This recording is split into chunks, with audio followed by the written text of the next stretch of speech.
झारखंड के कुर्मी समाज को राज्य सरकार से भारी निराशा हुई है। सीएम हेमंत सोरेन ने कुर्मी जाति को अनुसूचित जनजाति यानी एसटी में शामिल करने से साफ मना कर दिया है। कुर्मी जाति के लोग लंबे समय से अपने को एसटी में शामिल करने की मांग करते रहे हैं। झारखंड में कुर्मी आबादी सरकारी तौर पर 16% मानी जाती है। हालांकि उनका दावा है कि आबादी 25% है। झारखंड की सियासत में कुर्मी जाति के वोट निर्णायक माने जाते हैं। कुर्मी नेता अपनी आबादी झारखंड की कुल आबादी में 1/4 बताते हैं। अपनी आबादी की वजह से विधानसभा की 30 सीटों पर कुर्मी वोटर निर्णायक माने जाते हैं। लंबे समय से कुर्मी समाज एसटी में शामिल किए जाने की मांग उठा रहा है। इनका दावा है कि ब्रिटिश शासन में ये आदिवासी ही थे, लेकिन बाद में उन्हें एसटी से अलग कर ओबीसी में डाल दिया गया। तब से रह कर वे खुद को एसटी में शामिल करने की मांग करते रहे हैं। वे कई बार आंदोलन भी कर चुके हैं।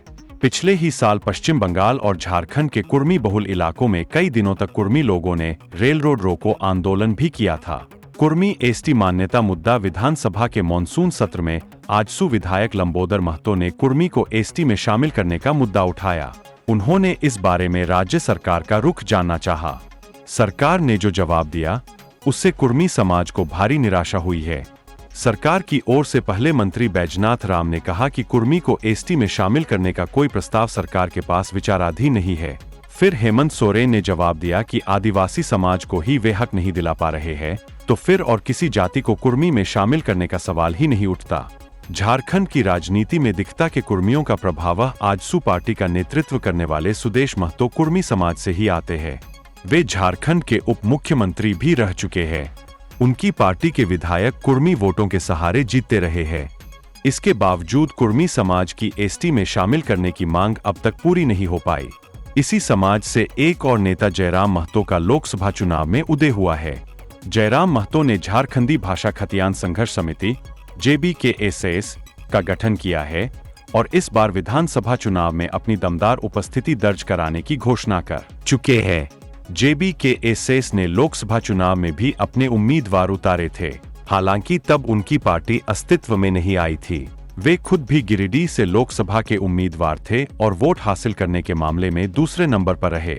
JBKSS के उम्मीदवारों ने कहीं से जीत तो हासिल नहीं की, लेकिन पहली बार में ही उन्हें कितने वोट मिले, उससे उन्होंने लोगों का ध्यान खींचा है।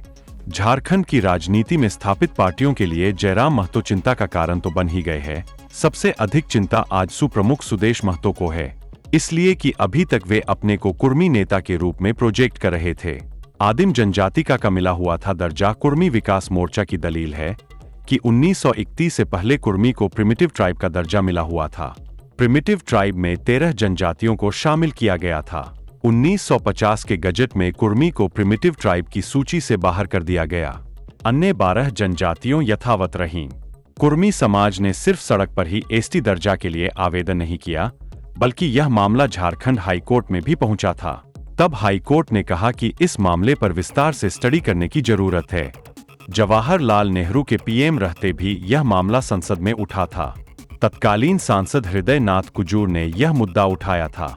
पिछले ही साल इस बाबत आदिवासी मामलों के मंत्री रहते अर्जुन मुंडा ने कहा था कि उनके मंत्रालय में कुर्मी को आदिवासी का दर्जा देने का कोई प्रस्ताव विचाराधीन नहीं है। नाराजगी पड़ सकती है।